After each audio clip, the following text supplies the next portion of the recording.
विचार कीजिए अंगद जी ने कितना बड़ा रिस्क ले लिया है? बोले मेरे पांव को यदि तुम तिल बार भी हिलाकर बता दो, राम यहां नहीं आएंगे और राम उनकी पत्नी को हम सब लोग छोड़कर चले जाएंगे। इस प्रसंग के ऊपर बहुत विचार किया। अंगद जी ने इतना बड़ा रिस्क है, यदि पांव हिल गया होता तो। परंतु भक्तों आचार्यों ने कहा अंगद जी को भगवान के ऊपर विश्वास था। भगवान अपनी बात को काट सकते हैं, भगवान अपनी प्रतिज्ञा को तोड़ सकते हैं, परंतु अपने भक्त की प्रतिज्ञा को कभी नहीं तोड़ सकते। अवश्य रक्षिबे कृष्ण, विश्वास था अंगद जी को, भगवान के ऊपर प्रगाढ़ विश्वास था। रावण के एक के बाद एक अनुचर आने लगे, अंगद जी के पांव को हिलाने का प्रयास किए लेकिन हिला नहीं। तब रावण ने सोचा चलो मैं प्रयास करके देखूं, यदि पांव हिल जाए तो युद्ध करने की जरूरत नहीं। रावण अपने आसन से उतर कर आया, अंगद जी के पांव को जब स्पर्श करने गया, अंगद जी ने अपना पांव वापस खींच लिया। बोले दुष्ट, तुझे यदि पांव पकड़ना ही है तो अनंत कोटि ब्रह्मांड के अधिपति राम का पांव पकड़ ले, तेरा उद्धार हो जाएगा, मृत्यु से बच जाएगा। तुझे मेरे चरण पकड़ने की जरूरत नहीं, जिसका पकड़ना है उनका पकड़।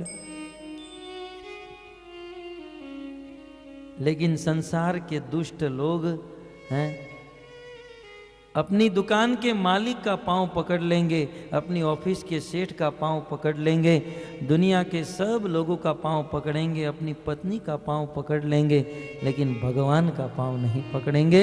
यह रावण की वृत्ति है। अंगद का पांव पकड़ने के लिए तैयार हो गया, परंतु भगवान का नहीं पकड़ा। कहने का तात्पर्य यह है कि भक्त को भगवान के ऊपर पूर्ण विश्वास होता है। पितामह भीष्म को पूर्ण विश्वास था, इसलिए कह दिया हे प्रभु आप खड़े रहो, यहां से हिलना मत। जैसे माता बच्चों को कहती ना यहां से हिलना मत, चुपचाप बैठा रहे। पितामह भीष्म ने कह दिया प्रतीक्षताम, खड़े रहो और मेरी राह देखो, कब तक, जब तक मैं यह शरीर न छोड़ दूं। पितामह भीष्म के कहने का भाव है मुझे थोड़ी देर लगेगी शरीर छोड़ने में, इसलिए तब तक आप खड़े रहो। मानो कृष्ण कहे मैं कैसे खड़ा रहूं, किस मुद्रा में। तब पितामह भीष्म कहते हैं प्रसन्न हासा ऋणलोचलोल्लसन मुखाम्बुजोद्या न पथश्चतुर्भुजम। हे कृष्ण, आप मेरे सामने प्रसन्न मुख होकर, प्रसन्न हासा, आप हंसते हुए खड़े रहिए।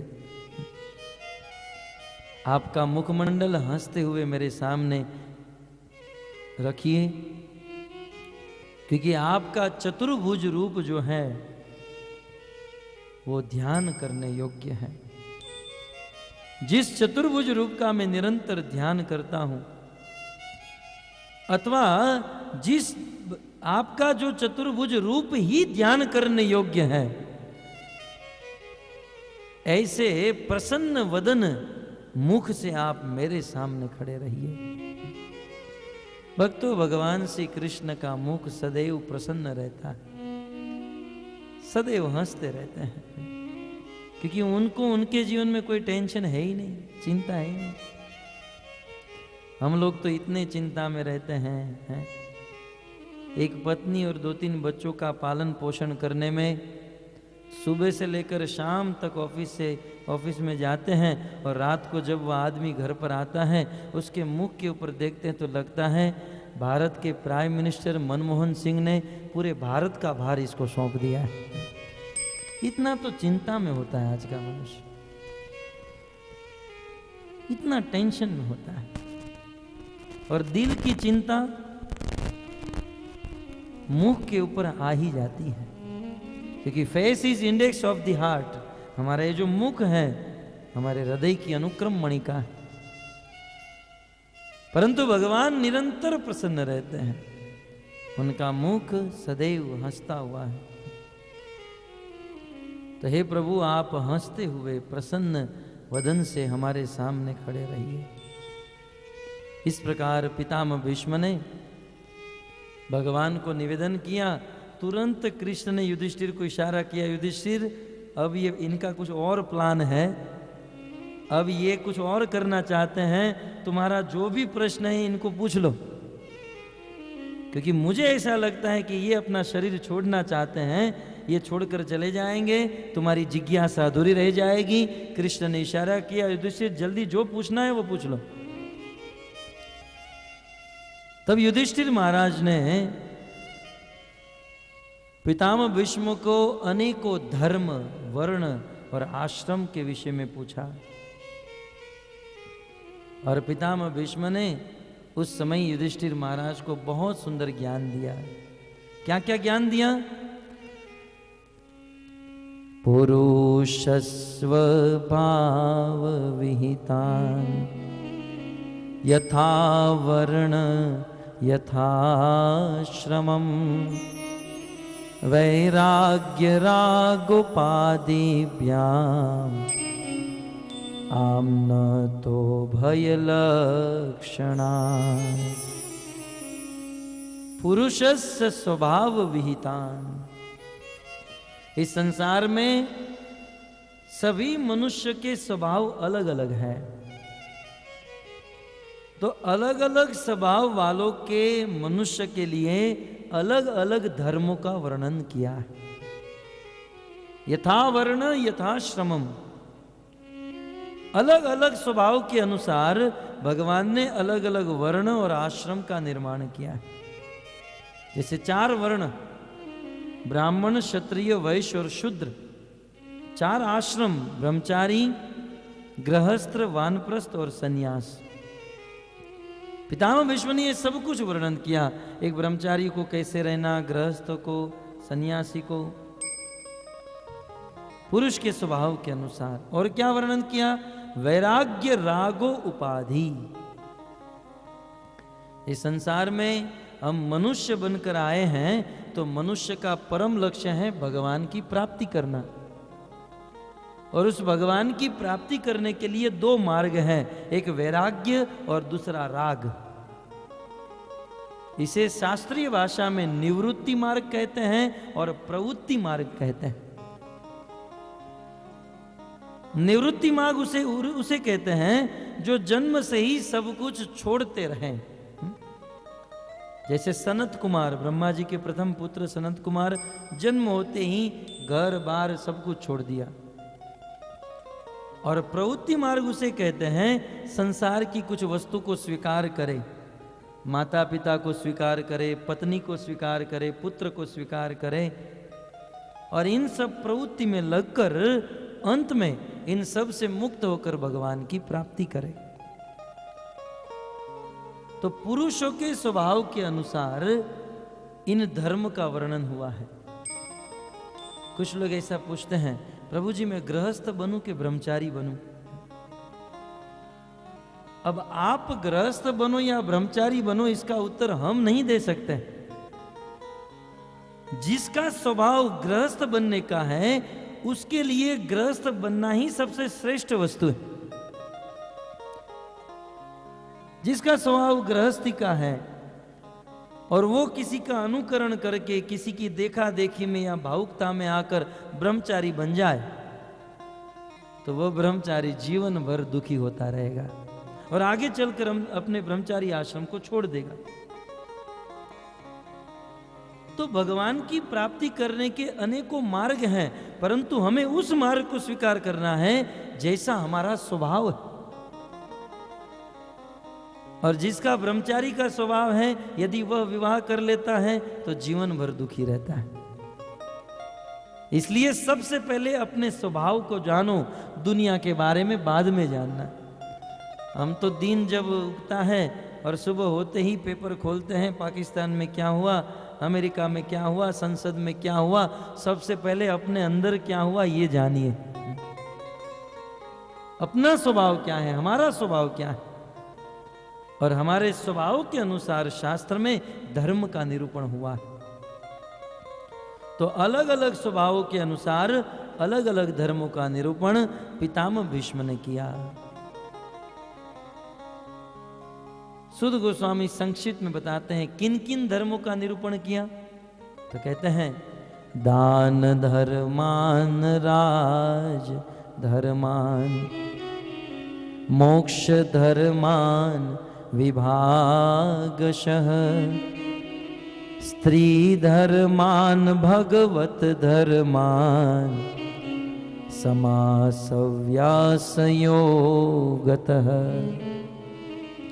पितामह भीष्म ने दान धर्म का वर्णन किया।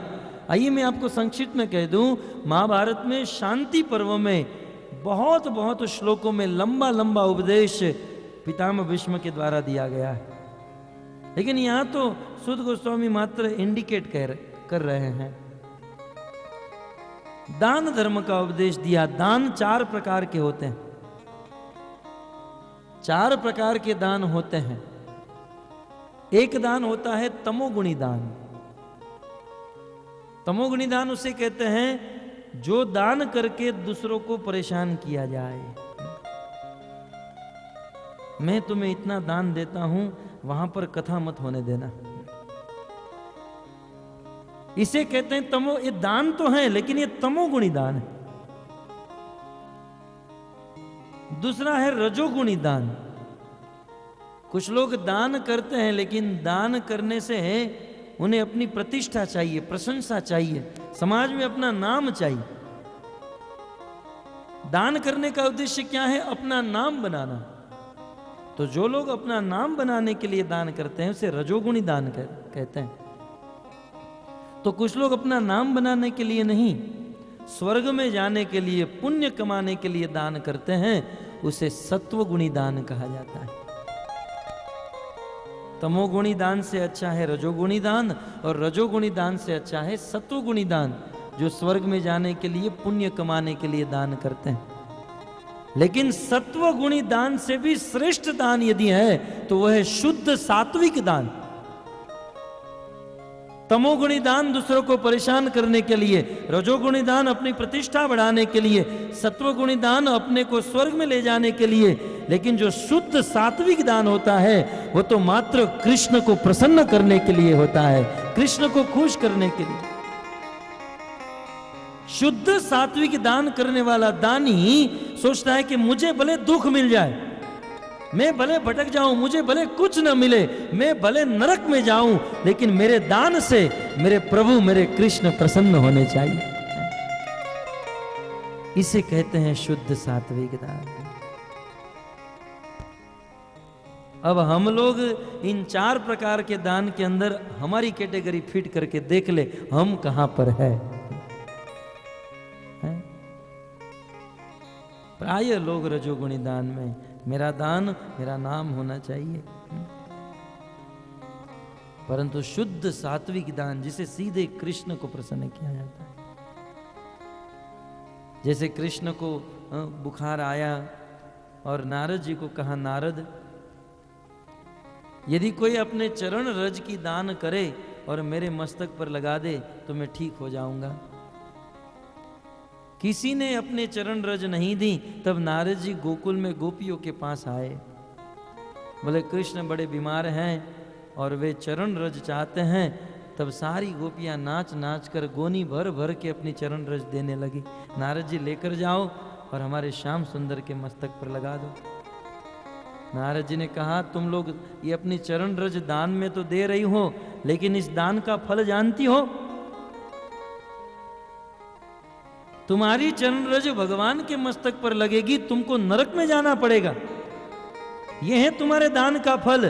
तब गोपियों ने कहा, नारद जी हमें एक बार नहीं करोड़ों बार नरक में जाना पड़े हम तैयार हैं, लेकिन हमारे कृष्ण को हम दुखी नहीं देख सकती हैं। इसे कहते हैं शुद्ध सात्विक दान। जो दान भगवान श्री कृष्ण के लिए हो। तो दान धर्मान राज धर्मान, पितामह भीष्म ने, मैंने तो आपको संक्षिप्त में बताया, ये दान धर्म का वर्णन बड़े विस्तार से। उसके बाद राजधर्म का वर्णन हुआ। एक राजा का कर्तव्य क्या है, राजा को कैसे अपनी प्रजा का पालन करना चाहिए। यदि जिसके राज्य में, राजा के राज्य में प्रजा दुखी है तो मरने के बाद राजा को नरक में जाना पड़ता है,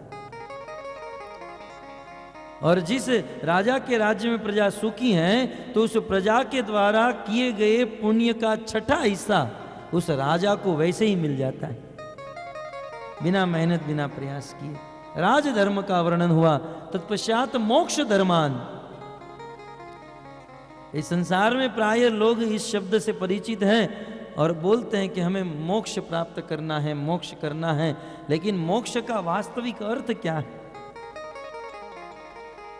मोक्ष अनेक प्रकार के हैं, है ना? सायुज्य मुक्ति, सालोक्य मुक्ति, सारूप्य मुक्ति, सामीप्य मुक्ति और साष्टी नाम की मुक्ति। लेकिन इन सब मुक्तियों को प्राप्त करके ब्रह्म में लीन होंगे, भगवान जैसा रूप मिलेगा, भगवान के निकट वास मिलेगा। भक्तों, वास्तविक मुक्ति का अर्थ है मुक्ति हित्वा अन्यथा रूपेण स्वरूपेण व्यवस्थिति। ये जो वर्तमान में हम लोग अनेकों उपाधि लेकर घूम रहे हैं, मैं डॉक्टर, मैं वकील, मैं इंजीनियर, मैं सुरती हैं, मैं पटेल, मैं ये, मैं फलाना, ये जो हमारी क्षणिक उपाधि से मुक्त होकर हम जो हैं, हमारा स्वरूप जो है भगवान के नित्य दास, और नित्य दास में भी भगवान के साथ जो हमारा संबंध है वह संबंध पुनः प्रस्थापित हो जाना, उसे कहते हैं वास्तविक मुक्ति। तो मोक्ष धर्म का वर्णन किया, तत्पश्चात स्त्री धर्म का वर्णन किया। एक स्त्री को किस प्रकार मर्यादा में रहना चाहिए, ये सब बहुत बड़े बड़े विषय हैं, लेकिन समय के अभाव में हम मात्र पितामह भीष्म भी समय के अभाव में थे और हम लोग भी समय के अभाव में। तो स्त्री धर्मान, स्त्री धर्म का उपदेश दिया। भगवत धर्मान, और भक्ति कैसे करनी चाहिए इस धर्म का उपदेश किया। और यह उपदेश विभागश, बहुत सुंदर, सबका विभाग करते हुए, ऐसे नहीं कि खिचड़ी पका दी। कुछ लोग प्रवचन करते हैं तो क्या कहां से कहां बोलते हैं, कहां से कहां चले जाते हैं। परंतु दान धर्म का वर्णन तो दान की ही महिमा, दान की ही बात, मोक्ष धर्म का वर्णन तो मोक्ष की ही बात, परफेक्ट रूप से पितामह भीष्म ने युधिष्ठिर महाराज को ये सारी बात बताई। धर्मार्थ काम मोक्षांश सहोपायान यथा मुने नाना आख्यानेषु इतिहासेषु वर्णयामास तत्ववित्। तत्वों को जानने वाले पितामह भीष्म ने अनेकों व्याख्यान के द्वारा, अनेकों इतिहासों के द्वारा इन समस्त धर्मों का उपदेश किया। परंतु महाभारत में एक छोटी सी घटना का वर्णन है। पितामह भीष्म जब इस प्रकार से अनेकों धर्म का उपदेश दे रहे थे, तब द्रौपदी भी वहां पर खड़ी थी और पितामह भीष्म के मुख से यह ज्ञान की बातें सुनकर जोर जोर से हंसने लगी। एक अद्भुत आश्चर्यमय घटना। एक और सब लोग सीरियस हैं और ध्यान से पितामह भीष्म के इन प्रवचन को सुन रहे हैं। बड़े बड़े मुनियों की सभा में है, इस शुरू प्रवचन में देवी द्रौपदी हंसने लगी। सन्नाटा छा गया, पितामह भीष्म का प्रवचन रुक गया और द्रौपदी को कहने लगे, बेटा तुम्हें आज इतनी हंसी क्यों आ रही है, तुम क्यों हंस रही हो? तब द्रौपदी कहती हैं, पितामह मुझे तो कमाल लग रहा है, आप इतने बड़े बड़े धर्म की बात कर रहे हो, हैं? देश धर्म, राज धर्म, स्त्री धर्म। पितामह भीष्म आप इतने बड़े बड़े ज्ञान की बात कर रहे हो, जिस दिन कुरुवंश की सभा में हजारों हजारों लोगों के बीच में ये दुष्ट दुर्योधन ने मुझे नग्न करने का आदेश दे दिया, दुशासन मेरे वस्त्र को खींच रहा था और मैं दोनों हाथ जोड़कर आपके चरणों में आई थी, पितामह आप मेरी रक्षा कीजिए। उस समय पितामह आपका ये ज्ञान कहाँ गया था? इतना बड़ा बड़ा उपदेश आप झाड़ रहे हैं इन सभी ऋषि मुनियों के बीच में, पांडवों के बीच में। जब ये अबला नारी आपके चरणों में आई थी तब ये आपका ज्ञान कहां गया था? बुद्धि नहीं थी तब आपको? ये स्त्री धर्म राजधर्म का ज्ञान नहीं था उस समय आपको? बहुत बड़ी बात कर दी आर्यवर्ष की यह नारी ने। पितामह भीष्म सरसैया पर सोए हुए कहते हैं, बेटा तुझे यह प्रश्न हो सकता है, स्वाभाविक है। बेटा क्या बताऊं, आज भी मुझ में ज्ञान है और उस समय भी मुझ में ज्ञान था, परंतु मुझसे एक भूल हो गई। ध्यान से सुनिए, ज्ञान आज भी है और उस समय भी था, लेकिन मुझसे एक भूल हो गई। और भूल क्या हुई? मैंने दुष्ट दुर्योधन का अन्न खा लिया था। बेटा दुष्ट दुर्योधन का अन्न खाने के कारण मेरी बुद्धि भ्रष्ट हो चुकी थी। दुष्ट दुर्योधन का अन्न मेरे रग रग में खून के रूप में दौड़ रहा था, इसलिए उस दिन मैं धर्म को नहीं समझ पाया। लेकिन बेटा जब तेरे पति ने, अर्जुन ने सैकड़ों बाण मार के मेरे शरीर में दुष्ट दुर्योधन का खाया हुआ अन्न का, वो पापी अन्न का जो खून बना था, और बाणों से जब सारा खून निकल गया तब फिर से मेरे में यह बुद्धि आई और मैं यह प्रवचन कर रहा हूं। अन्यथा वह पापी अन्न खाने से तो मेरी बुद्धि भ्रष्ट हो चुकी थी। भक्तों, इसीलिए वेदों में कहा गया है हमारे जीवन का आधार अन्न के ऊपर है। आहार शुद्ध सत्व शुद्धि, सत्व शुद्धि ध्रुवा स्मृति, स्मृति लंबे सर्व ग्रंथि नाम विप्र मोक्ष।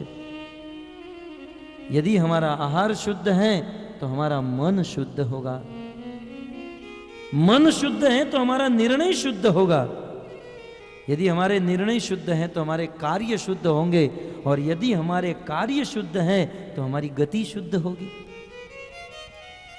लेकिन आज कलयुग में दुर्भाग्य है, लोगों के अन्न बिगड़े हैं। ये केवल पितामह भीष्म की बात नहीं, आप विचार कीजिए, भगवान के परम भक्त, परम वीर योद्धा और महाभागवत पितामह भीष्म का जब अन्न बिगड़ गया तो उनकी बुद्धि भ्रष्ट हो गई, तो उनके सामने हम क्या हैं? हमारी बुद्धि भ्रष्ट होगी दूषित अन्न खाने से, इनमें कोई संशय नहीं। जब महाभागवत की बुद्धि बिगड़ गई तो हम तो एक साधारण मनुष्य हैं। यदि पापमय अन्न खाएंगे तो हमारी बुद्धि बिगड़ जाएगी, और बिगड़ी हुई बुद्धि से हम कुछ नहीं कर सकते हैं, मात्र अधर्म हो सकता है।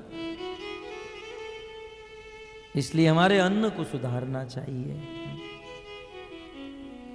भक्तों, महाराज परीक्षित जब दिग्विजय कर रहे थे तब उन्होंने एक आश्चर्यमय दृश्य देखा। एक बैल के 3 पांव कटे थे और बाजू में गाय थी, खड़ी खड़ी रो रही थी। आज तक महाराज परीक्षित के राज्य में एक मच्छर भी नहीं मरा था, और परीक्षित ने देखा कि मेरे राज्य में बैल के 3 पांव किसी ने काट दिए। महाराज परीक्षित अपने रथ से नीचे उतर गए, उस बैल को पूछने लगे, बताओ आपकी ये पांव किसने काटे हैं? लेकिन वो बैल कुछ नहीं बोल रहा। बोले बोलना नहीं है तो इशारा कर दो, किसने काटा है, मैं तुरंत उसे मार डालूंगा। मेरे राज्य में ऐसा गर्हित कार्य किसने किया है? बार बार पूछने पर वो बैल कुछ नहीं बोल रहा है। जब परीक्षित बहुत पूछने लगे तब वो बैल बोला, महाराज आप मुझे पूछ रहे हो आपके दुख का कारण क्या है, किसने काटा है? तो सत्य कहूं तो मैं भी नहीं जानता हूं मेरे दुख का कारण क्या है। कुछ लोग कहते हैं हमारे जीवन में दुख हमारे कर्म के अनुसार आते हैं, कुछ लोग कहते हैं हमारे जीवन में दुख देवताओं के द्वारा मिलते हैं, कुछ लोग कहते हैं ये दुख सुख कुछ नहीं, मात्र मन की भ्रांति है। मुंडे मुंडे मति भिन्ना, सब लोग अपने अपने मन से अपना अपना मत देते हैं।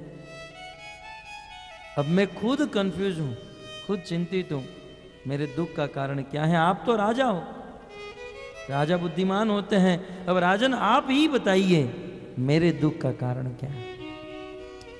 भक्त तो परीक्षित तो बुद्धिमान थे, तुरंत समझ गए कि ये बेल का शरीर धारण किया है, लेकिन ये बेल नहीं है। क्योंकि साधारण बैल इतनी बड़ी तत्व की बात नहीं कर सकता है। ये बैल के रूप में साक्षात धर्म आकर खड़ा है। समझ गए, साक्षात धर्म थे। और कलयुग ने धर्म के 3 पांव काट दिए थे।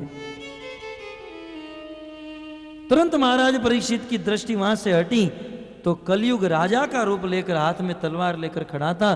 परीक्षित समझ गए ये कलयुग की करतूत है, मेरे राज्य में कलयुग प्रवेश कर चुका है। महाराज परीक्षित उस कलयुग को जब मारने के लिए उनके पीछे दौड़े, कलयुग ने देखा मैं मर जाऊंगा, परीक्षित से हाथ से छूट नहीं पाऊंगा। अपनी जान बचाने के लिए दोनों हाथ जोड़कर परीक्षित के चरणों में गिर गया। शरणागत वत्सल महाराज परीक्षित ने कलयुग को कहा, क्योंकि तुम मेरी शरण में आए हो इसलिए मारूंगा नहीं, परंतु यह सृष्टि, यह पृथ्वी छोड़कर चले जाओ। कलयुग ने कहा, राजन पृथ्वी को छोड़कर कहाँ जाऊंगा, मुझे कहीं तो स्थान दीजिए। तब महाराज परीक्षित ने कलयुग को 4 जगह पर स्थान दिया। ये भागवत में वर्णन है। अभ्यर्थति तदा तस्मै स्थानानि कलये ददो, स्थानानि कलये ददो। परीक्षित महाराज ने कलयुग को 4 जगह पर स्थान दिया। वो चार स्थान कौन से हैं? दूतम पानम स्त्रिय सुना यत्र अधर्म चतुर्विधा। 4 जगह पर कलयुग प्रारंभ होता है। 4 जगह से कलयुग का जन्म होता है। प्रथम जगह कौन सी है? दूतम, जुआ। जहां पर जुआ खेला जाता है वहां से कलयुग शुरू होता है। जुआ खेलना पाप है, लेकिन यदि कोई जुआ खेलता है तो कलयुग वहां प्रवेश कर जाता है और जुए खेलने वाले आदमी से जुआ खेलना तो पाप है ही, लेकिन उसके साथ साथ अनेकों पाप करवा देता है। ये 4 पाप समस्त पापों की जननी है। अतः यदि कलयुग के प्रभाव से बचना चाहते हैं तो जुआ नहीं खेलना चाहिए, किसी भी प्रकार का जुआ नहीं। ये लॉटरी है और शेयर बाजार और जो भी जुआ है। और यदि कोई कहे, जुआ खेलने वाला आदमी कहे कि मैं धार्मिक हूं और मैं धर्म का पालन करता हूं, ये कभी हो नहीं सकता। धर्म 4 चरण पर खड़ा है, धर्म के 4 चरण हैं और एक है जुआ है। जुआ खेला तो धर्म का एक चरण टूट गया। कहां हम धर्म के मार्ग पर खड़े? इसलिए धर्म का पालन करना चाहते हैं, जुआ नहीं खेलना चाहिए। भक्तों, ये सब भागवत की बातें हैं। यदि जीवन में उतार दी तो जीवन धन्य बन गया, नहीं तो पूर्णाहुति कल रात को 11 बजे होने वाली है। हम हमारे घर पर, आप अपने घर पर हैं। ये तो भागवत के सहारे से यदि हम हमारा उद्धार करना चाहते हैं तो इस बात को जीवन में उतार लेनी चाहिए। चलो, जब तक ज्ञान नहीं था जीवन अंधकार में बीत गया, लेकिन जब ज्ञान रूपी सूर्य का उदय हो चुका है तब जीवन में एक प्रण ले ले, निश्चय कर ले कि आज से ये पाप नहीं करेंगे। जुए में स्थान दिया। तत्पश्चात महाराज परीक्षित ने कलयुग को दूसरा स्थान, दूतम पानम, दूसरा स्थान दिया नशे में। बोले इस पृथ्वी में जो आदमी नशा करता है उसके दिमाग के ऊपर जाकर बैठ जाओ। नशा करने वाले व्यक्ति के अंदर कलयुग का वास होता है। वो कभी अच्छा सोच नहीं सकता है, वो कभी अच्छा काम नहीं कर सकता। नशा करने वाला व्यक्ति कभी भी धर्म के मार्ग पर नहीं चल सकता, कभी भी। नशे का अर्थ शराब का नशा, सिगरेट का नशा, तंबाकू, गुटखा, मावा, माणिक चंद, ये जो भी कंपनी है, मुझे सभी कंपनी का नाम नहीं पता है, नहीं तो कुछ लोग बाहर जाकर नाचेंगे, गोवा गुटखा का नाम नहीं आया था, वो तो खा सकते हैं। जितना भी ये गुटखा है, तंबाकू है, ये जितना भी नशा है, इस नशे में कलयुग का वास है। नशा करने वाला व्यक्ति धर्म के मार्ग पर नहीं चल सकता। अरे धर्म के मार्ग की बात तो रही, नशा करने वाला व्यक्ति को मनुष्य भी नहीं कहा जाता, क्योंकि मनुष्य नशा करने के लिए नहीं बना है।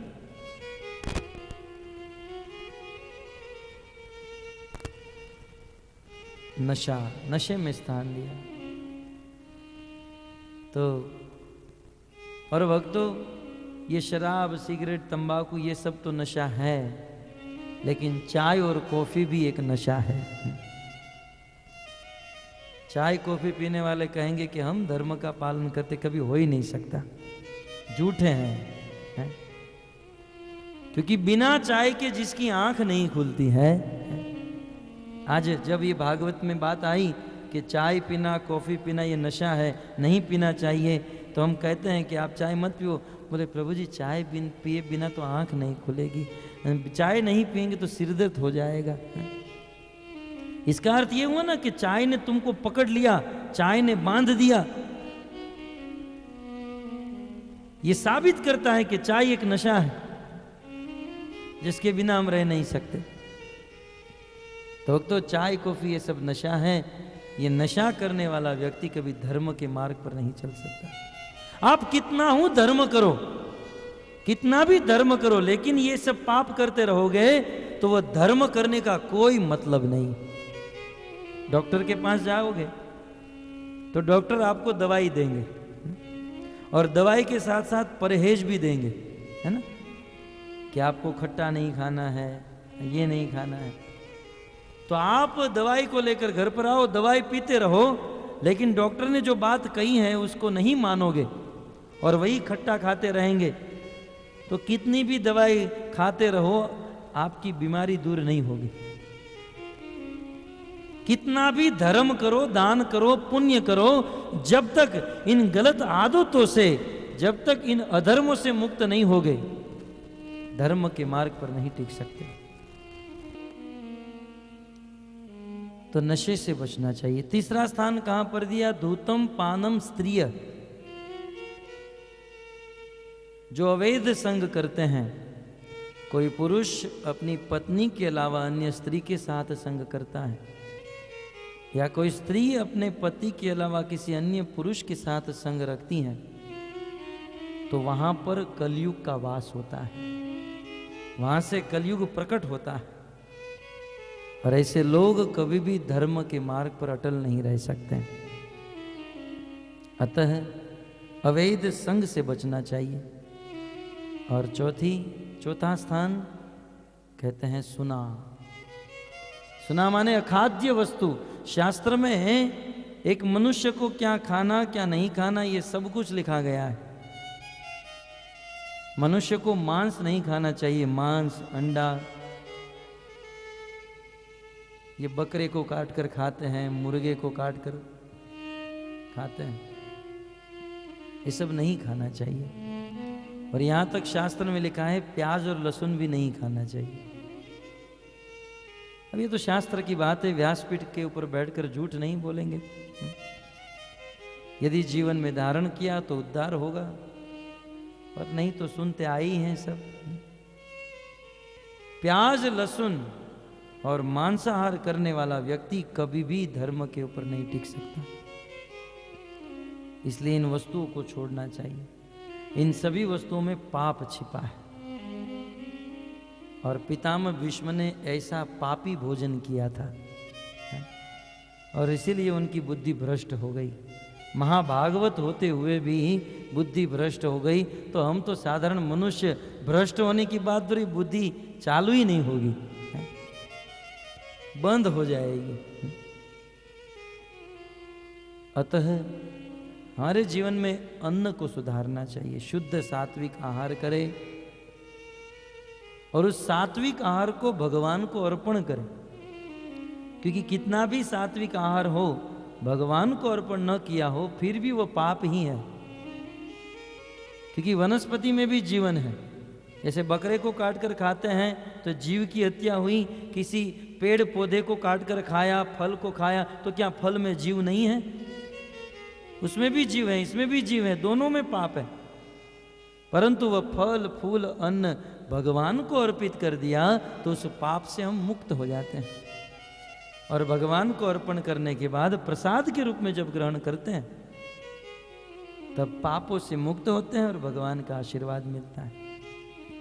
इसलिए गीता में कृष्ण कहते हैं पत्रम पुष्पम फलम तोयम, ये अन्न अनाज, ये शाकाहारी जो अन्न है, शुद्ध शाकाहारी सात्विक भोजन, यदि कोई व्यक्ति अपने लिए पका कर खाते हैं, मुझे अर्पण किए बिना अपने लिए पका कर खाते हैं, कहते हैं ते पचंती आत्म कारणात भुंगते तेतु अघम पापा, तो वो व्यक्ति भोजन नहीं खा रहे हैं, सीधा पाप खा रहे हैं।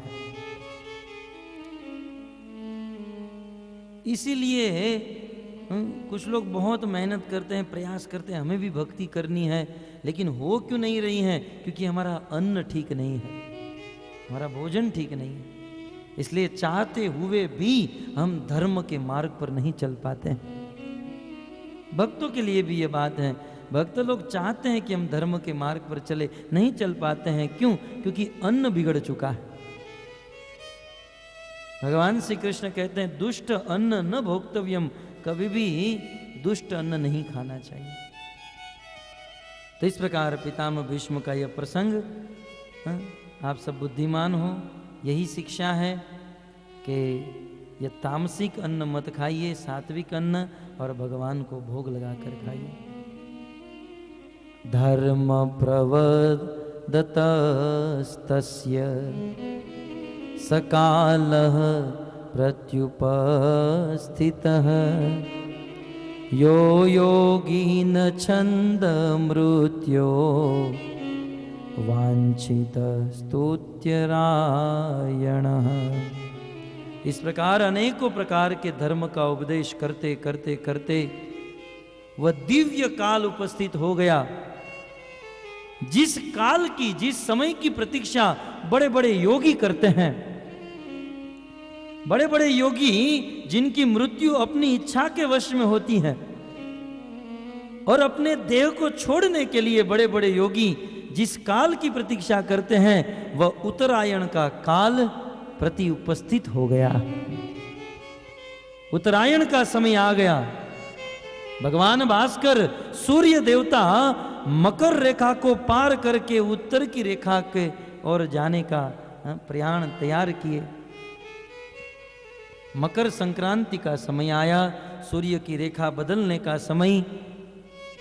जब यह दिव्य काल उपस्थित हुआ, तब पितामह भीष्म ने, सुध गोस्वामी कहते हैं, तदोप संस्पृश्य गिर सहस्त्रणी विमुक्त संग मन आदि पुरुषे कृष्णे लसत पीत पटे चतुर्भुजे पुर स्थिते मिलित दृग्य धारयत। जब उत्तरायण का दिव्य समय उपस्थित हो गया, तब पितामह भीष्म ने अपनी वाणी को वैसे ही समेट लिया जैसे सहस्त्रणी।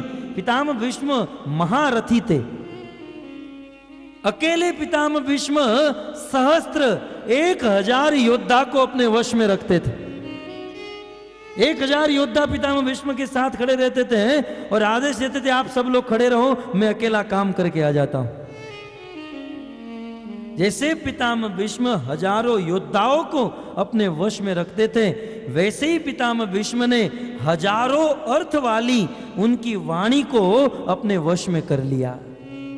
कितनी सुंदर छंद और व्याख्या बता रहे हैं। हजारों अर्थ वाली वाणी को पितामह भीष्म ने समेट लिया। विमुक्त संग समस्त आसक्तियों से मुक्त हो गए और मन, उनका मन आदि पुरुष भगवान श्री कृष्ण में लगा दिया। किस कृष्ण में? जिस कृष्ण ने लसत पीत पटे चतुर्भुजे, जिस भगवान की 4 भुजा हैं, जिनके शरीर के ऊपर पीताम्बर लहरा रहा है, पूर्व स्थित, पूर्व माने अत्यंत निकट जो कृष्ण खड़े हैं, निकट खड़े, निकट स्थित, पूर्व स्थित कृष्ण में उन मिलित अपनी आंख खोलकर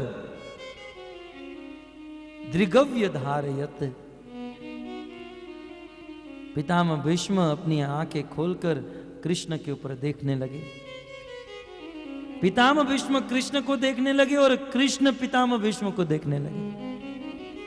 और कृष्ण की दृष्टि जब पितामह भीष्म के ऊपर गई, सुत गोस्वामी कहते हैं विशुद्ध या धारयणा हता शुभ स्वदीक्ष एवा सुगता युधश्रम। परम पुरुष भगवान श्री कृष्ण ने अपने नेत्र जब पितामह भीष्म के ऊपर डाले, तब कहते हैं गता युद्ध श्रयम श्रम। युद्ध करने के कारण पितामह भीष्म को जो श्रम हुआ था, जो परिश्रम हुआ था, इतने सारे बाण लगने से जो दर्द हो रहा था, कृष्ण की दृष्टि पड़ने पर सारा दर्द दुख चला गया। कृष्ण की एक दृष्टि से पितामह भीष्म की जो व्यथा थी, जो पीड़ा थी, वह सारी पीड़ा चली गई। भक्तों, ये है कृष्ण की दृष्टि की महिमा। हम लोग जब भगवान का दर्शन करने के लिए मंदिर में जाते हैं तो हम तो भगवान को देखते ही हैं, लेकिन जब भगवान अपनी दृष्टि हम पर करते हैं तो हमारे हृदय की जीवन की सारी पीड़ा चली जाती है, जैसे पितामह भीष्म की सारी पीड़ा चली गई। नहीं तो विचार कीजिए, जिसको सैकड़ों बाण लगे हैं, है ना, अनेकों बाण लगे हुए किसी व्यक्ति का मन भगवान में कैसे लग सकता है। अब थोड़ी सी सर्दी हो जाती है, सोचते हैं आज माला नहीं कर पाएंगे, सर्दी हो गई है ना। थोड़ी सी ठंडी लगे तो आज 16 माला नहीं होगी। थोड़ा सा शरीर में दुख दर्द आ जाता है, भजन नहीं कर पाते हैं। भगवान ने यह देखा और अपनी दृष्टि से पितामह भीष्म का सारा दुख दर्द हर लिया। भक्तों, भागवत में वर्णन है, भगवान की दृष्टि जिसके ऊपर हो जाए ना, वो मरा हुआ आदमी भी जीवित हो जाता है। भागवत में यहां तक लिखा है, कृष्ण की दृष्टि किसी बूढ़े के ऊपर हो जाए तो वो बूढ़ा जवान हो जाता है, जवान हो जाता है। तो इस प्रकार कृष्ण की दृष्टि हुई। निवृत्त सर्वेंद्रिय वृत्ति विभ्रम, समस्त इंद्रियों की जो वृत्ति थी, सभी इंद्रियों की वृत्ति से निवृत्त हो गए। अर्थात अपना मन दृष्टि कहीं और जगह पर लगा हुआ था, वह सारा मन दृष्टि बुद्धि सब कुछ कृष्ण में लग गया। और फिर क्या करने लगे तो कहते हैं तुष्टाव जन्यम विश्रुद्ध जनार्दनम। जनार्दन जन आरती हन, आर्त माने दुख। इस संसार के जन लोगों के दुख को जो हरते हैं, हनन कर देते हैं, जो जनार्दन है, उस जनार्दन भगवान श्री कृष्ण को तुष्टाव जन्यम बहुत सुंदर स्तुति करने लगे। श्री भीष्म उवाच इति मतिरूपकल्पिता वितृष्णा भगवती सात्वत पुंगवे विभूम्नि इति मति। गाइए सब लोग, अपनी किताब में और स्क्रीन के ऊपर लिखा है पितामह भीष्म के द्वारा अद्भुत स्तुति। भक्तों, जो समय पितामह भीष्म के जीवन में आया, वह मृत्यु का समय हम सब के जीवन में आने वाला है। और उस मृत्यु के समय भगवान को कैसे स्तुति करनी चाहिए, पितामह भीष्म अपने आचरण से बता रहे हैं। इति मतिरूपकल्पिता वितृष्णा भगवती सात्वत पुंगवे विभूम्नि। मतिरूपकल्पिता वितृष्णा भगवती सात्वत पुंगवे विभूम्नि। स्वसुखमुपगते क्वचिद् विहर्तुं प्रकृतिमुपेयुषि यद्भव प्रवाह। स्वसुखमुपगते क्वचिद् विहर्तुं प्रकृतिमुपेयुषि यद्भव प्रवाह। स्वसुखमुपगते क्वचिद्विहरतुं प्रकृतिमुपेयुषि यद्भव प्रवाह स्वसुखमुपगते क्वचिद्विहरतु प्रकृतिमुपेयुषि यद्भव प्रवाह। भगवान श्री कृष्ण पितामह भीष्म के सामने खड़े हैं, अंतिम घड़ी गिनी जा रही हैं और भीष्म पितामह कृष्ण को स्तुति कर रहे हैं। वैसे तो ये स्तुति की व्याख्या बहुत दिव्य है, जब इनकी भूमिका ही इतनी लंबी चौड़ी हो गई तो ये स्तुति तो कितनी लंबी चौड़ी हो सकती है। अनेकों संतों ने, अनेकों आचार्यों ने अपनी टीकाओं में अलग अलग अर्थ लिखे हैं, परंतु मैं आपके सामने जो मत रखने जा रहा हूं वह विश्वनाथ चक्रवर्ती ठाकुर का मत है। चक्रवर्ती पाद इस श्लोक का अर्थ बताते हैं।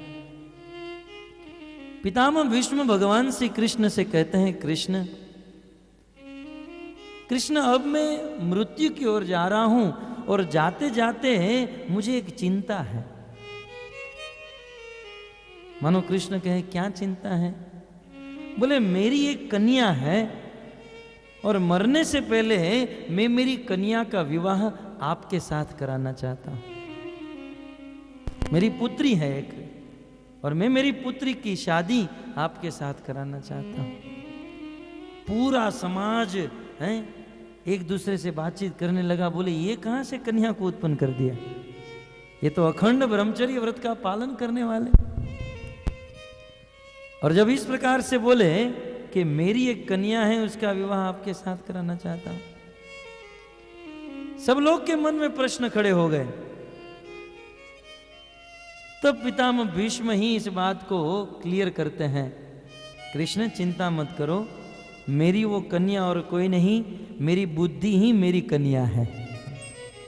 इति मति, मति माने बुद्धि, ये मति ही मेरी कन्या है। भक्तों, ये हमारी बुद्धि जो है हमारी पुत्री के समान है।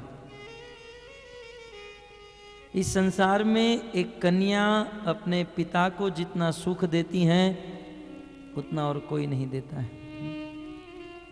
संसार में, समाज में देखा गया है। पुत्र तो जन्म लेते हैं बस पिता की जेब खाली करने के लिए, कुछ करते नहीं है, निठल्ले घूमते रहते हैं और बड़े हो जाने पर अपना हिस्सा लेने के लिए खड़े रह जाते हैं। लेकिन धन्य है कन्या। यदि पिताजी ऑफिस से देरी से आए, वो लड़का तो सो गया होता है, बेटी जागती है, माँ मेरे पिता अभी भी क्यों नहीं आए? कन्या के हृदय में, पुत्री के हृदय में कष्ट होता है। अपने माता पिता से बहुत प्रेम करती है और यहाँ तक ससुराल में चली जाती हैं और जाते समय भी अपने पिता की संपत्ति के अधिकार को छोड़कर चली जाती है, कुछ मांगती नहीं है। और इतना ही नहीं, ससुराल में जाकर भी जब माता पिता की तबीयत ठीक न हो तब ससुराल से फोन करती हैं और आ जाती हैं अपने माता पिता की सेवा के लिए। और लड़का,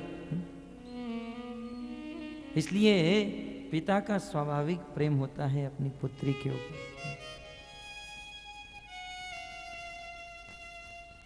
परंतु मैंने क्या कहा, एक पुत्री अपने पिता को जितना सुख दे सकती है उतना और कोई नहीं देख सकता। लेकिन कैसी पुत्री? आज्ञाकारी पुत्री। यदि पुत्री जीन्स पैंट पहनकर घूमती हो, अनेकों लड़कों के साथ बात करती हो, किसी और जाति के लड़के को लेकर भाग जाए, माता पिता की बुद्धि के से विपरीत होकर किसी से शादी कर ले, क्या कर रहे हो तुम लोग? क्या हो रहा है? तो जो कन्या हमारे वश में नहीं है, तो उस कन्या से ज्यादा दुख और कोई नहीं देता है। बात समझ में आ रही है ना? एक ही कन्या पिता के लिए सबसे बड़े सुख का कारण बन जाती है और वही कन्या सबसे बड़े दुख का कारण बन जाती है। जब हमारी कन्या हमारे वश में हो तो सबसे बड़ा सुख का कारण बन जाती हैं, और हमारी ही कन्या जब हमारे वश में न हो तो सबसे बड़ा दुख, समाज में मुंह दिखाने के लायक नहीं रखती। तो भक्तों ये कन्या और कोई नहीं, हमारी अपनी बुद्धि ही है। यदि हमारी बुद्धि हमारे वश में है तो हमारी बुद्धि हमको इतना सुख देगी, इतना आनंद देगी जिसकी कोई सीमा नहीं। लेकिन हमारी बुद्धि यदि हमारे वश में न रही तो ये बुद्धि ही हमें तड़पा तड़पा कर मारेगी। तो पितामह भीष्म कहते हैं, कृष्ण मैं मेरी बुद्धि को, मैं मेरी मति को आपके चरणों में सौंपना चाहता हूं, उनका हाथ आपके हाथ में देना चाहता हूं। तब मानो भगवान श्री कृष्ण कहे, कैसी है बुद्धि आपकी? तब पितामह भीष्म कहते हैं, मति। मति और बुद्धि में अंतर है। जिसकी बुद्धि अपने वश में नहीं होती है उसे बुद्धि कहते हैं, और जिसकी बुद्धि अपने वश में हो जाती है उसे मति कहते हैं। कृष्ण चिंता मत करो, ये मेरी कन्या जो है टोटली मेरे वश में है। ये आज की कलयुग की पुत्री जैसी नहीं है। मेरी बुद्धि मति बन चुकी है और आपके चरणों में सती हो चुकी। मेरी बुद्धि पूर्ण रूप से मेरे वश में है। इसलिए हे कृष्ण, अब मैं मेरी इस कन्या का विवाह आपके साथ कराना चाहता हूं। मानो कृष्ण कहे, आप अपनी बेटी का विवाह मेरे साथ कराना चाहते हो, क्या गुण है उसका, है ना? कृष्ण थे ना, इसलिए गुण पूछा। हम लोग होते तो आज के लड़के लड़की देखने जाते हैं तो पूछते हैं ऐश्वर्या राय जैसी है? उसके बाल कैसा है, उसका रंग कैसा है? कृष्ण ने यह नहीं पूछा दिखने में कैसी है, कृष्ण ने पूछा उसमें गुण क्या है। तब पितामह भीष्म कहते हैं, इति मति उपकल्पिता, मैं मेरी मति का उपकल्पिता माने विवाह कराना चाहता हूं। कृष्ण पूछे उनका गुण क्या है? पितामह भीष्म कहते हैं, वितृष्णा। मेरी बुद्धि जो है, मेरी मति जो है, समस्त तृष्णाओं से मुक्त हो चुकी है। तृष्णा का अर्थ होता है प्यास। भक्तों, भगवान के द्वारा हमें जो इंद्रियां मिली हैं, ये समस्त इंद्रियों की प्यास है।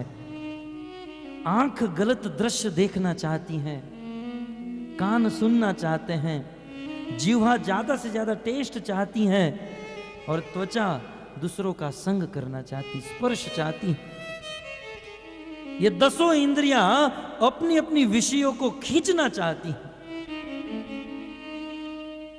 और जब 10 इंद्रियां हमारे वश में नहीं होती हैं तब व्यक्ति उतना दुखी होता है। प्रहलाद महाराज कहते हैं, प्रभु जैसे एक आदमी की 10 पत्नी हो, और जब वह आदमी ऑफिस से घर पर आए और 10 पत्नी एक हाथ खींचे, एक पांव खींचे, एक बाल खींचे, 10 पत्नियां उसे 10 दिशा में खींचे, वैसे मेरी 10 इंद्रियां अपनी अपनी विषयों की ओर खींच रही है।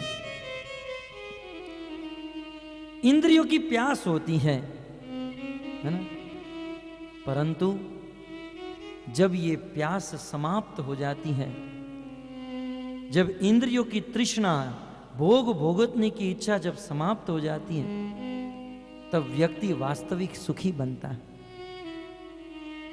यहां पर पितामह भीष्म कह रहे हैं, मेरी बुद्धि में भोग भोगने की जो वासना थी, इच्छा थी, वह सारी समाप्त हो चुकी है। जितनी भी तृष्णा थी, वह तृष्णा से मेरी बुद्धि मुक्त हो चुकी है। इसलिए वितृष्णा, इतिमति रूप कल्पिता वितृष्णा।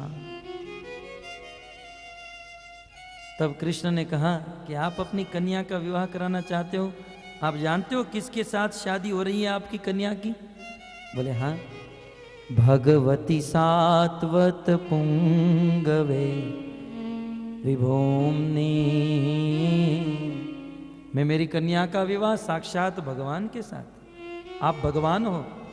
और सात्वत पुंगवे, सात्वत पुंगवे माने, सात्वत का अर्थ होता है भक्त, और पुंगवे माने रक्षा करने वाले। आप अपने भक्तों की रक्षा करने वाले। और सात्वत का अर्थ होता है विष्णु वंश। आप विष्णु वंश में जन्म लिए हो, आप विभूमनि हो, आप भूमा हो, आप सबसे बड़े हो, सबसे महान हो। इसलिए मैं मेरी कन्या का विवाह आपके साथ करना चाहता हूं। कृष्ण ने कहा यदि मैं भगवान होता तो वैकुंठ में होता, यहाँ पृथ्वी में थोड़ी ना घूमता। तब पितामह भीष्म कहते नहीं नहीं, आप भगवान हो मैं जानता हूं, परंतु आप के मन में कभी कभी लीला करने की इच्छा होती है। तो जब आपके मन में लीला करने की इच्छा होती है तो स्वसुखम पगते, स्वसुखम अपने सुख के लिए, अपने निज आनंद के लिए क्वचित विहर तुम, आप लीला करने के लिए क्वचित कभी कभी अपने धाम से उतरकर प्रकृति में प्रवेश हो जाते हो। सुख प्राप्त करने के लिए, लीला करने के लिए आप प्रकृति को स्वीकार करते हो। और जिस समय आप प्रकृति में आते हो, आप इस प्रकृति के कण कण में, जन जन के हृदय में जब आप प्रवेश कर जाते हो, तब जाकर इस संसार का प्रवाह प्रारंभ हो जाता है। प्रकृति मुपेयुषि यत भव प्रवाहम, ये भव का प्रवाह शुरू हो जाता है। अतः हे कृष्ण, मैं मेरी कन्या का विवाह आपके साथ कराना चाहता हूं। बस आप मेरी कन्या का हाथ अपने हाथ में ले लीजिए। तब मानो कृष्ण कहे कि आप अपनी बेटी का विवाह मेरे साथ कराना चाहते हो। आपने अपनी बेटी से पूछा, उसे मैं पसंद हूं कि नहीं, आपने पूछा उसे? तब पितामह भीष्म कहते हैं कृष्ण, आप किसको पसंद नहीं हो? इस तीनों लोक में ऐसा कौन व्यक्ति है जो आपको पसंद नहीं करता है? त्रिभुवन कमनम तमालवरणं रविकर गौरवराम्बरं दधाने। तमालवर्णं रविकर गौरवराम्बरं, आइए सब लोग। दधाने। त्रिभुवन कमनं तमालवरणं रविकर गौरवराम्बरं दधाने। भुवन कमनं तमालवर्णं रविकर गौरवराम्बरं दधाने। वपुरलककुलावृताननाब्जं विजय सखेरतिरस्तु मे नवद्या। वपुरलककुलावृताननाब्जं विजय सखेरतिरस्तु मे नवद्या। वपुरलककुलावृताननाब्जं विजय सखेरतिरस्तु मे नवद्या। वपुरलककुलावृताननाब्जं विजय सखेरतिरस्तु मे नवद्या। मानो भगवान श्री कृष्ण कहे आपकी कन्या को मैं पसंद हूं। पितामह भीष्म कहते हैं इस त्रिभुवन में इस त्रिभुवन में आप किसको पसंद नहीं हो? ऐसा कौन है जो आपको पसंद नहीं करता है? त्रिभुवन कमनम, तीनों लोकों में सब लोग आपको पसंद करते हैं। कमनम आपको वर्ण करते हैं। तीनों लोकों में रहने वाले समस्त जीवों से आप सुंदर हो। तो मानो पितामह भीष्म को पूछे कृष्ण की सुंदरता कैसी है? कथम भूतम सुंदरम। तो कहते हैं तमाल वर्णम। कृष्ण का जो अंग है, कृष्ण का जो शरीर है, तमाल वर्ण का है। तमाल एक वृक्ष है, वो वृक्ष का रंग श्याम वर्ण का है। तो आपके शरीर का रंग श्याम वर्ण का है, घने बादल के समान। बादल में जब पानी भर जाता है और घना बन जाता है, कृष्ण के शरीर का रंग घने बादल के समान है। तो त्रिभुवन कमनम तमाल वर्णम, और उस घने बादल के समान घनश्याम शरीर है आपका। और ऐसे घने शरीर के ऊपर आपका जो पीतांबर है वो कैसा है? तो कहते हैं रवि कर गौरम। रवि माने सूर्य, कर माने किरण। सूर्य के किरण के समान आपके शरीर के ऊपर पीतांबर लहरा रहा है। और मानो वैसा ही लग रहा है जैसे कभी कभी वर्षा की ऋतु में बादल जल से भर जाते हैं और जल से भरे हुए घनश्याम बादल में बिजली चमकती हैं, और जिस प्रकार से वह सुंदरता लगती हैं, वैसे ही घनश्याम वर्ण के शरीर के ऊपर कृष्ण का पीतांबर चमक रहा है। तब मानो प्रश्न हो, ये कृष्ण पीतांबर क्यों धारण करते हैं? ये आज इतने फुगे लगाए गए, ये उत्साह क्यों? कृष्ण पीतांबर क्यों धारण करते हैं? कृष्ण पीले रंग का ही वस्त्र क्यों पहनते हैं? क्योंकि श्रीमती राधा रानी के शरीर का रंग पीला है। कृष्ण राधा से बहुत प्रेम करते हैं, एक पल के लिए भी राधा को भूलना नहीं चाहते हैं। कृष्ण का जीवन ही राधा है, क्योंकि राधा के बिना हमारा श्याम आधा है। राधा से अत्यंत प्रेम करते हैं। श्रीमती राधा रानी का रंग तप्त कांचन गौरांगी राधे वृंदावनेश्वरी। सोने को जब बहुत तपाया जाता है, बहुत हीट दिया जाता है, तब वो पीला पीला चमकता हुआ रंग धारण कर लेता है। ऐसा ही श्रीमती राधा रानी का रंग है, शरीर का रंग। और राधा को कभी नहीं भूलने के लिए भगवान श्री कृष्ण राधा की याद रखने के लिए पीतांबर धारण करते हैं। भक्तों, कुछ दिन पहले हमारे मित्र श्याम सुंदर प्रभु के घर पर एक कन्या का जन्म हुआ, और जब उन्होंने उनका नामकरण करने के लिए कहा तो उनकी राशि के अनुसार हमने उनको नाम दिया नव्या। नव्या का अर्थ होता है श्रीमती राधा रानी। नव्या का अर्थ होता है नवीन।